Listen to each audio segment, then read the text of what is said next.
நான் நிறைய பேர் வந்து இந்த நெய் காய்ச்சது எப்படின்னு சொல்லுங்கன்னு சொல்லியிருந்தேன். அதுக்காக இன்றைக்கி அதை பண்ணலாம் அப்படின்னு.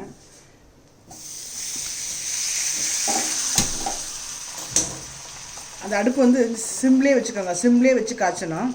இன்னொன்று என்னென்னா, நெய் காய்ச்சதுக்கு முன்னாடி இந்தமாதிரி ஃப்ரீசரில் வச்சுட்டோம்னா ஒட்டே ஒட்டாது. இல்லைன்னா அது நிறைய வேஸ்ட் ஆகும். அந்த பேப்பரில் போட்டு பேப்பர்லேருந்து எடுக்கணும், அதெல்லாம் பிரச்சனையாகும். ஸோ அதனால் நீங்கள் அப்படியே ஃப்ரீசரில் வச்சுட்டு அப்படியே இது பண்ணலாம். கடையில் வாங்கும்போது குக்கிங் பட்டர்னு கேட்டு வாங்குங்க. எனக்கு தெரிஞ்ச வரைக்கும் இங்கே கர்நாடகாவில் எப்படின்னா, இந்த கவர்மெண்ட்டோட நெய்யில் மட்டும்தான் வந்து பசு நெய் கொஞ்சம் பசும்பால் ஜாஸ்தியாக இருக்குது கண்டது வந்து அப்படின்னு சொன்னதுனால நான் எப்பயுமே அந்த நெய் தான் வாங்கி காய்ச்சுவேன்.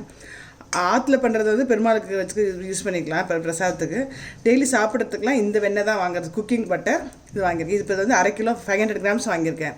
இது வைக்கும்போது வந்து இழுப்பு சட்டி இல்லைன்னா நல்லா கனமான பாத்திரமாக வச்சுக்கோங்க. வச்சுட்டு அடுப்பு வந்து சிம்லேயே இருக்கட்டும். ஃபஸ்ட்டு இதெல்லாம் நல்லா கரைஞ்சி டைல்யூட் ஆகும். அதுக்கப்புறம் வந்து ஒன்று ஒன்றா காய்ச்சிருது. ஆற்றுல பண்ணுறது எப்படின்னா, ஆல்ரெடி வீடியோ போட்டிருக்கேன் ஒரு வீடியோ. இது பாருங்கள், நெய் இந்த டெய்லி பால் காய்ச்சணும் பார்த்தீங்களா, காய்ச்சிட்டு ஏடு வருது பாருங்கள். அப்படி இந்த ஏடை வந்து அப்படியே எடுத்து தனியாக ஃப்ரீசரில் ஸ்டோர் பண்ணிவிட்டு எப்போ நம்ம அந்த அந்த டப்பா ஃபுல்லாக ஆனதுக்கப்புறம் எடுத்து உரக்குத்தி வெளியில் வச்சுட்டு 5 to 6 hours இல்லை 8 hours வச்சுட்டு அப்புறம் வெண்ணெய் எடுத்திங்கன்னா சீக்கிரம் வந்துடும். உரக்குத்தாமல் வெண்ணெய் எடுத்தோம்னா வெண்ணெய் வராது. ஸோ இது வந்து ஆல்ரெடி காமிச்சிருக்கேன் எப்படி வெண்ணெய் பண்ணுறதுன்னு, அதை பாருங்கள். அது வந்து அது நம்ம ஜாஸ்தி காணாது. ஏன்னா அது வந்து ஒரு இதாக காணனால எப்படி கடையிலையும் இப்படி ஒரு 2 இல்லை 3 பேக்கெட் வாங்குவேன். இது ரொம்ப ஈஸி. ஆக்சுவலி இதுமாரி பண்ணுறது வந்து ஹெல்த்தியும் கூட. உங்களுக்கு வந்து நல்ல டிஃப்ரென்ஸ் தெரியும். கடையில் வாங்குகிற நெய் நெய்க்கும் நம்ம ஆற்றுல காய்ச்சி நெய் பண்ணுறதுக்கும் டிஃப்ரென்ஸ் தெரியும். இது வந்து டேஸ்ட்டு நல்லாயிருக்கும். ஒன்ஸ் இதுமாரி பண்ணிட்டு வா வந்து நெக்ஸ்ட் டைம் வந்து கண்டிப்பாக நெய் கடையில் வாங்க மாட்டாங்க, வெண்ணெய் வாங்கி காய்ச்சறது. இது வந்து இந்த அளவுக்கு வெயிட்டு வரத்துக்கு, பட்டர் வரத்துக்கு எவ்வளோ பால்லேருந்து இந்த வந்து நமக்கு இந்த அளவுக்கு வரும் ஆடை? பால் வந்து நம்ம எடுக்கணும். 2 லிட்டர் பால் எடுத்து பண்ணணும். 2 லிட்டர் பாலில் இந்த அளவுக்கு வருமா? இந்த அளவுக்கு வராது. இந்த அளவுக்கு வரதுக்கு 1 மாதம் ஆகும்.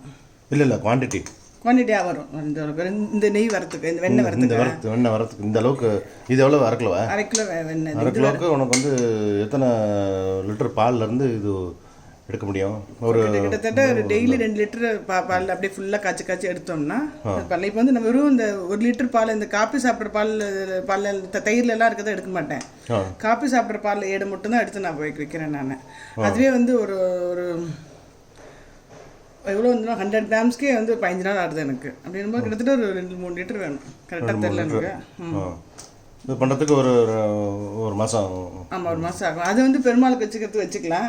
ஏன்னா பசு நெய் நல்லது பெருமாளுக்கு அப்படின்றதுனால. அப்புறம் இன்னொன்று என்ன பண்ணுவோன்னா, வெண்ணெய் காய்ச்சதுக்கு முன்னாடி கொஞ்சோண்டு வெண்ணெய் எடுத்து ஆஞ்சநேயரோட இதில் வைப்பேன். எப்பயுமே அது பழக்கம். அது கொஞ்சோண்டு வெண்ணெய் எடுத்து ஆஞ்சநேயர் வெண்ணெய் ஆஞ்சநேயர் ஃபோட்டோவில் வைக்கணும். அது இதுக்காகட்டும். இப்போ இன்னொன்று வந்து எல்லோரும் வெண்ணெய் வந்து பயப்படுறா நெய் சாப்பிட்றதுனா அப்படின்னு. நெய்யில் வந்து விட்டமின் K, omega-3 இருக்குது. நம்ம நான்வெஜ் சாப்பிடாத வெஜிடேரியன்ஸ்க்கு வந்து omega-3 ரொம்ப இம்பார்ட்டன்ட். அதுமாதிரி போன்ஸுக்கு அதுக்கெல்லாம் நெய்யில் தான் இருக்குது. அதனால் நெய் வந்து கிட்டத்தட்ட ஒரு 4லேருந்து 5 ஸ்பூன் வந்து தாராளமாக சேர்த்துக்கலாம். அது மாதிரி வந்து அந்த பேட் கொலஸ்ட்ராலை குறைக்கிறதுக்கு வந்து இந்த நெய் ரொம்ப யூஸ் ஆகுது. நெய் வந்து சாப்பிட்றது வந்து நல்லது தான். omega-3 இருக்கிறதுனால அந்த பேட் கொலஸ்ட்ரால்லாம் இருக்குல்ல, அதெல்லாம் அது கம்மி பண்ணி இன்னும் கொலஸ்ட்ரால் லெவலை குறைக்கிறதுல பேலன்ஸ் பண்ணிடுவோம். 3-4 ஸ்பூன் டெய்லி சாப்பிட்லாம். நம்ம வந்து இது வந்து டேஸ்ட்டும் பார்த்தீங்கன்னா அவ்வளோ நல்லாயிருக்கும். என்ன டிஷ் பண்ணுறது பிடிக்காத டிஷ் பண்ணும்போது கூட நெய் விட்டு பண்ணோம்னா அது சாப்பிட்ருவோம், ஒன்றும் பிரச்சனை இருக்காது. அது நெய் வந்து அவ்வளோ நல்லது ஆக்சுவலாக உடம்புக்கு. இந்த மாதிரி ஆற்றுலேயே வச்சு பண்ணிடணும். நம்ம ஆற்றுலேயே பண்ணிடணும். தான் இது பாருங்க, இந்த இதெல்லாம் கெட்டியாக இதாகிடுச்சு பாருங்க. கெட்டின்னு அப்படியே பொங்கின்னு வருது, நல்லா கரைஞ்சிடுது. இந்த மாதிரி கொஞ்சம் கெட்டியாக இருக்குது. இது எப்பயுமே வைக்கிறது வந்து பாத்திரம் வந்து கொஞ்சம் பெரிய பாத்திரமாக வச்சுக்கோங்க. சிம்மில் வச்சுட்டு பெருசாக வச்சிங்கன்னா என்னன்னா, உங்களுக்கு பொங்கி வரும்போது வெளியிலலாம் சிந்தாமல் இருக்கும். கொஞ்சம் பெருசாக வச்சுங்க. இப்போ நல்லா பொங்கி இதுமாரி வரும். இது வந்துட்டு அப்படியே திருப்பி வந்து நல்லா ஃபுல்லாக லிக்யூடாக தெரியும். அது இருக்கும். இப்போ பெரிய பாத்திரமா வச்சா இந்த மாதிரி கிண்டி விடணும்னு அவசியம் இல்லை. வச்சுட்டு நம்ம ஒரு 10 நிமிஷம் டைம் பார்த்துட்டு கூட ஆஃப் பண்ணலாம். இந்தமாதிரி சின்ன பாத்திரமா இருந்தால் பக்கத்துலேயே நின்றுட்டு இப்படி கிண்டி விட்டுட்டே இருக்கணும். அப்போ தான் வந்து வெளியில் இல்லாமல் இருக்கும். ஃபுல்லாக கரைஞ்சிட்டு இந்த மாதிரி இருக்குது. இது அப்படியே நல்லா கொதிச்சு அப்படியே ஜலம் மாதிரி வரும். அப்படியே லிக்யூடாக தெரியும். அதெல்லாம் எடுத்துடணும். எடுக்க வேண்டாம். அது அப்போ அந்த ஆயிடுத்துன்ற பதத்துக்கு ஆயிடுத்து சொல்லட்டேன். ஏதாவது நெய் காய்ச்சியாச்சு வந்துடுச்சுன்னா இந்த நோரையாக இருக்கிறதெல்லாம் அடங்கிடும். அதெல்லாம் அடங்கிடும். நீங்கள் என்ன அங்கே சொல்லுவீங்களே இப்படி தான் நெய் தோசை கலர் வந்து அப்படியே தேன் கலராக வரும்.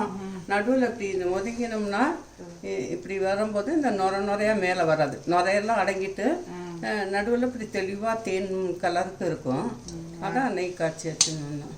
நெய்யெல்லாம் இப்போ தான் சொல்கிறா, நெய்யெல்லாம் டெய்லி சாப்பிட்டா கொலஸ்ட்ரால் அப்படிங்கிறா. கொலஸ்ட்ரால்லாம் கிடையாது. அந்த காலத்தில் பெரியவாள்லேருந்து சின்னவாள்லேருந்து டெய்லி நெய் சேர்த்துக்குவோம். நாங்கள் ஆற்றுல வந்து எருமை மாடு பசு மாடு ரெண்டுமே வச்சுருப்போம்.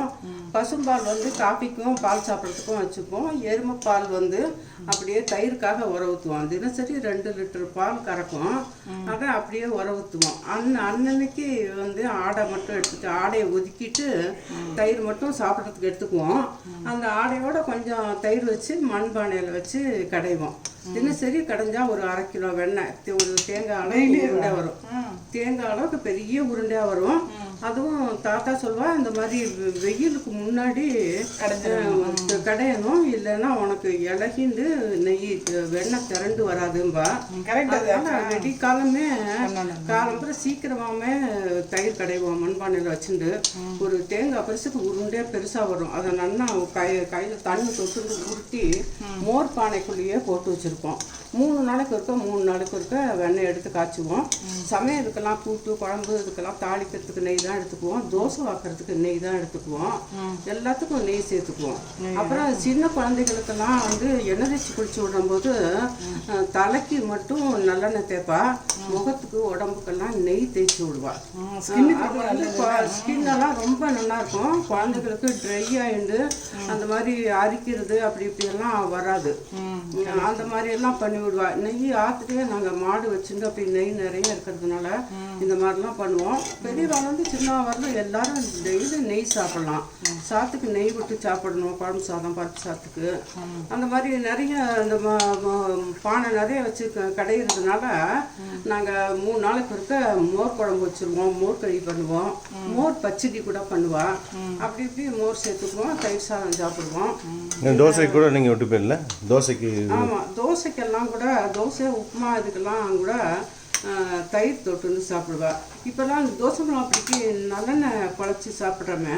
நாங்கள் வந்து தோசை மிளகாப்பிடிக்கு தயிர் கலந்து தான் சாப்பிடுவோம். அப்புறம் தயிர் மோர் பால் வெண்ணெய் இதெல்லாம் டெய்லி சேர்க்கறது ரொம்ப நல்லது. கொலஸ்ட்ரால்லாம் அதில் கிடையவே கிடையாது. சாப்பிடலாம்.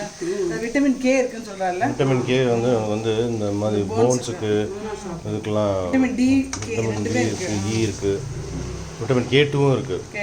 அது பாருங்க. இப்போ கொஞ்சம் போயிட்டு இன்னும் கொஞ்சம் இப்போ நெய் பக்குவம் வரும்போது அந்த நுரையெல்லாம் அடங்கிடும். இன்னும் கூட கலர் வந்து தேன் கலராக வரும்போது அந்த நெய் முறிக்கிறதுக்காக ஆற்றுலேயே முருங்கை மரம் இருக்கும். முருங்கை இலை போடுவோம். சில சமயம் ஏதாவது பண்டிகை நாள் வருது, பெருமாளுக்கு பொங்கல் பண்ணி அம்சம் பண்ணுறோம், அது எதுக்காவது பிரசாதம் பண்ணுறோம் அப்படின்னா அந்த சமயம் முருங்கை இலை போட மாட்டோம். கருவேப்பிலை போடுவோம். கொஞ்சோண்டு தயிர் கூட விடலாம்ல? தயிர் சொட்டலாம். நெய் முறிக்கிறதுக்காக அந்த மாதிரி பண்ணுவா.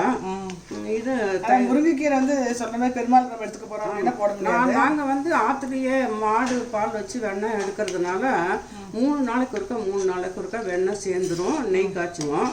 அப்போது சமையலுக்கும் சாப்பிட்றதுக்கும் மட்டும்னா இந்த முருங்கை எல்லாம் போடுவோம். வாசனையாக இருக்கும் நெய். அப்படி போடுவோம். இல்லை ஏதாவது பெருமாளுக்கு அம்சம் பண்ணுறதுக்காக பண்ண போகிறோம் அப்படின்னா முருங்கை இலை தவிர்த்துட்டு கருவேப்பிலை அல்லது தயிர் சொட்டுவோம். அந்த கலர் வந்த உடனே நெய் முறிக்கிறதுக்காக அது போடுறோம். இப்போ போடலாம். இங்கே வந்து வெத்தலை கூட போடுறாங்க சில பேர். வெத்தலை ஆகலை. இப்போ சத்தம் முருன்னு வரல. பில்ல சடன் சத்தம் கேட்போம். அப்போது இன்னும் காய வேண்டியது. இப்போ இருக்குல்ல. இந்த கலர் உங்களுக்கு தெரியுது பாருங்க. கொஞ்சம் கலர் மாறிடுது. லிக்விடாக இருக்கு. இது வந்து இப்போ அப்படியே நம்ம காய்ச்சிட்டும் இந்த இழுப்பு சட்டியோடையே வைக்காம உடனே சித்த நாள் ஆறுனதும் தெளிவாக அந்த நெய்யை ஒரு பாத்திரத்தில் எடுத்துடணும். அந்த நெய் கருக்கில் வந்து மாவு போட்டு சூடு இழுப்பு சட்டியோடையோ கொஞ்சம் அரிசி மாவு போட்டு நாட்டு சர்க்கரையோ அல்லது வெல்லம் பொடி பண்ணியோ கலந்து அது மாவுள மாவு மாதிரி இருக்கும். குழந்தைகளுக்கு அந்த மாதிரி கொடுப்பாரு.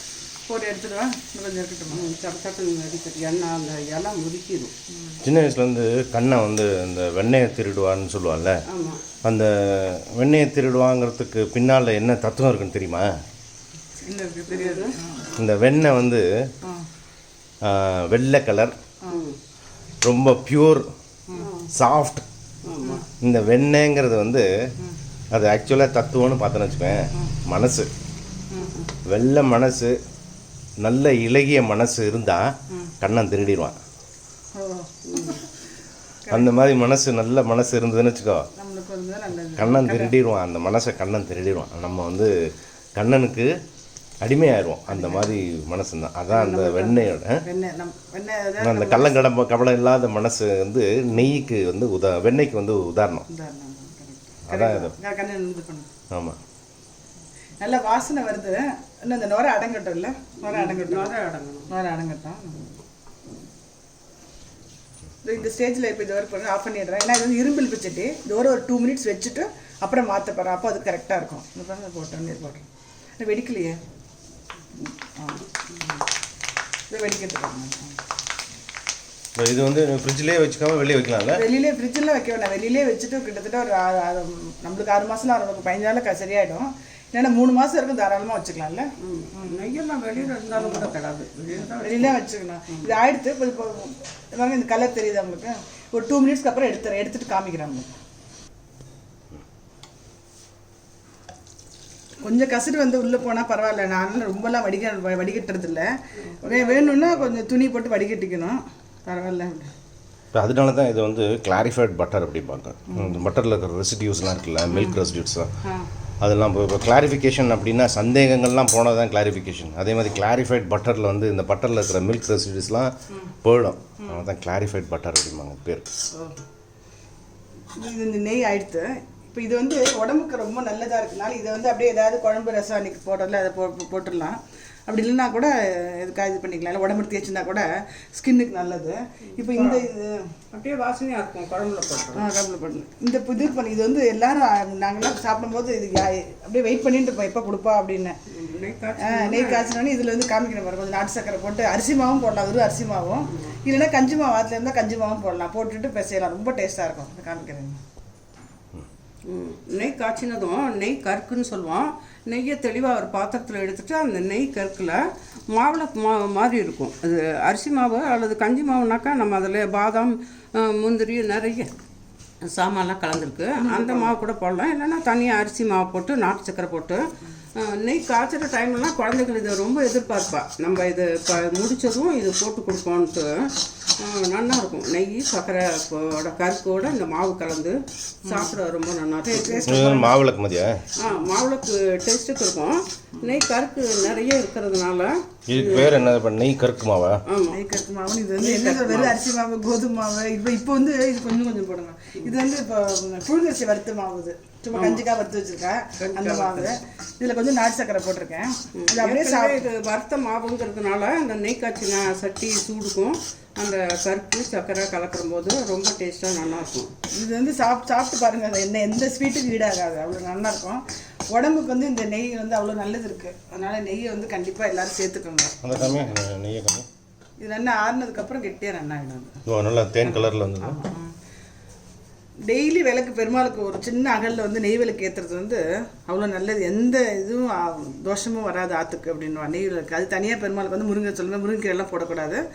அப்போ கருவேப்பிலை போடலாம். தனியாக அடிக்கடி நம்ம நெய் காய்ச்சிடும் போது பெருமாளுக்கு அம்சம் பண்ணுற மாதிரி அந்த டைம் இருந்ததுன்னா அப்போ கருவேப்பிலை அதை நெய் முறிக்கிறதுக்காக போடுறது.